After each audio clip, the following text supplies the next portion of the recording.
What's going on, guys? Welcome back to Rambling Garage. Garage is in the title, and well, home isn't, but as we get to working on stuff in the garage and in the home, I kind of want to do some videos on some of that stuff. So I'm going to venture away from some of the car stuff for a little bit here while we start working on the garage. And one of the first things I'm doing is the Chamberlain myQ Smart Garage Video Keypad.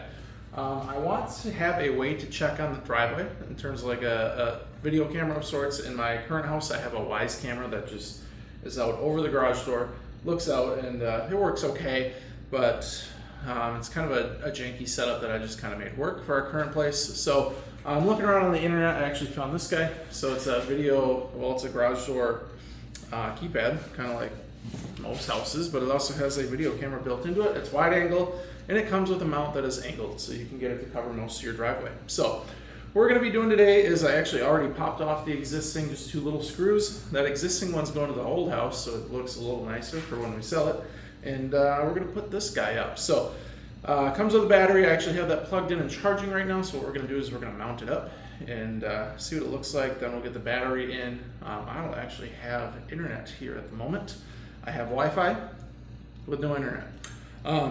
But once we get the internet rolling, which is hopefully in the next few days if TDS gets their crap together, we'll get this on the internet and we'll do some video quality tests and stuff like that and see what it looks like out there. And hopefully it's a suitable replacement for just having a Wise camera out the front of the garage.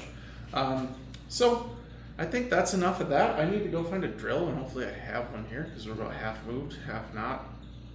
And we'll go mount this. So I'm going to use one of the existing screw holes, and we'll have to drill another one and hope that it covers up the rest. So let's go do it. Okay, not my favorite drill to use for this, but it's gonna work. This thing is kind of like, it's gonna mount here. If you want it to face the other way, you can flip it. There are little holes in here. This locks in the keypad itself. So there's a hole on each side. If you put a screw in there, and that's what holds it on. We're gonna mount it just like this and try and get it fairly straight.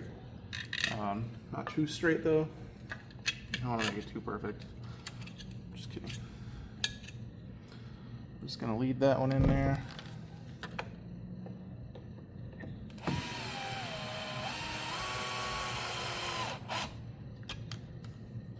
And get it snug enough to hold it in place. Out there, I think looks pretty good. I'll follow it up with this guy.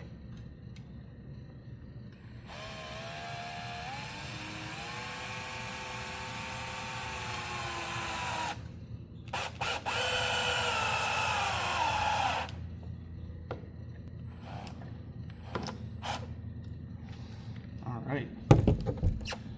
Well, angles look pretty good all around. I'll go get the keypad itself and put it in, and we'll see what it looks like installed. Okay, so going back to this, I mentioned the holes on the bottom. This is in your little hardware kit. It's just a little screw that you can hand tighten. So to put this in, I'm going to insert it up at the top first and then just push the bottom. And it does sit in there pretty loose, so you do need to put this screw in. We don't have a battery in today, so I gotta run to the other house and grab the battery, but there we go. This will hold it.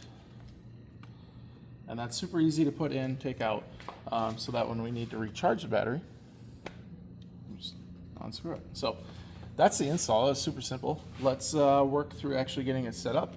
I'll set a default code of sorts, 1, 2, 3, 4 kind of thing for you, and make sure it connects to the garage door. If we look over here, so let's take a step back. It does poke out quite a bit, which is interesting, but I don't totally mind it. If we go back in here, I also have the, that's a LiftMaster, but powered by myQ. So it'll use the same app. We can remotely open from the phone app, and in that same app, we're gonna be able to view video here, which is hopefully gonna show a little something like that, maybe even more wide angle, something like that.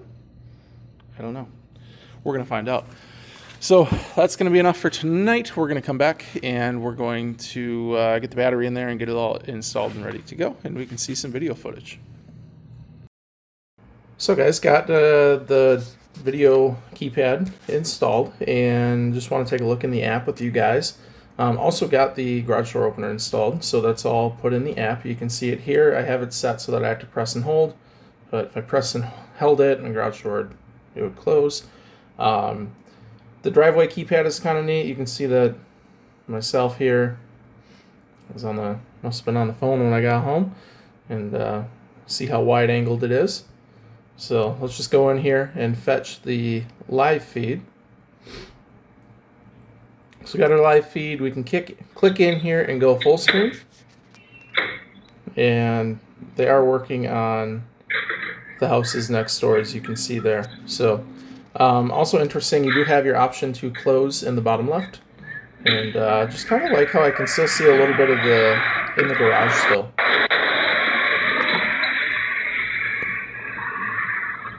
The car is apparently in a hurry, but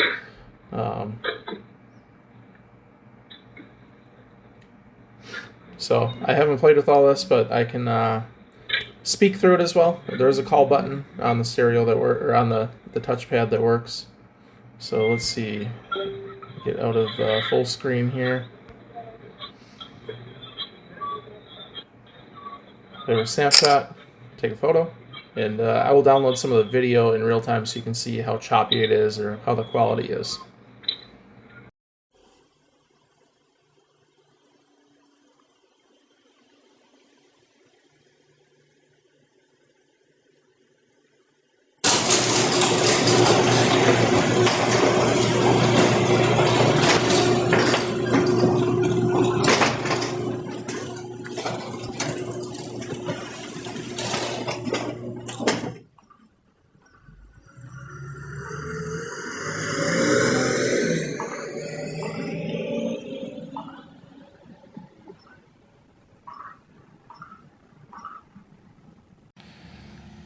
So guys, got this installed. You can see we have a white light all the time. Just looking at the buttons here, if you hit the call button, I do get a notification on my phone, which is pretty cool. And obviously, you just put in your pin that you select and then hit this button, and it will open and close the door. So there it is. Looks pretty good. Video quality looks pretty good as well. Kind of showing the driveway here. So guys, I think that's going to be a wrap for this one. It's pretty hot out today. I'm going to get back inside and probably edit this thing and get it uploaded. But one thing I will say about this, I think the video quality is pretty good. It does have a little dark spot in the middle of mine. I don't know what that's all about, but it doesn't really bother me. The batteries on this thing are the #1 complaint when you read the reviews. So if you're worried about the batteries, either get another one, I grabbed another one, or get the hardwire kit. You can hardwire it through the wall and into an outlet, and I think it's like 20, 30 bucks or something like that, and never worry about batteries again. So I may put an outlet over there and do that. I'm kind of undecided, but I want to do it before I put drywall up, probably, so maybe I will do that. We'll see, but all in all, I think the thing's pretty cool. I do like the alerts that I get. It kind of works as like a doorbell in a sense, where somebody can hit the call button on there and you can let them in just in the app, or whatever. So I do like that it's connected to the garage door opener as well, so it's pretty nice. I don't have openers in my cars. I just press and hold the button and open, close, no problem. So there it is, guys. One other thing I will say is that the Wi-Fi reception is kind of weak on the thing. I usually have about 1 bar. And if you guys are looking to set it up, you do need 2.4 gigahertz. You cannot use 5 gigahertz. So you will have to set that up on your router, use a guest network, or use something that is designed for smart devices like this. I have a mesh network here. I had to get a router and run that on 2.4, and that worked. So just something to take a note of. Plenty of videos online on how to do that, forums and stuff like that. So if you guys have any questions, feel free to ask below. Let me know what you guys think. Let me know if you guys have one of these. I like it, and I like being able to see what's in the garage, and it just kind of looks like a number pad, so win-win. I want to thank you guys for watching. As always, we'll see you guys in the next video.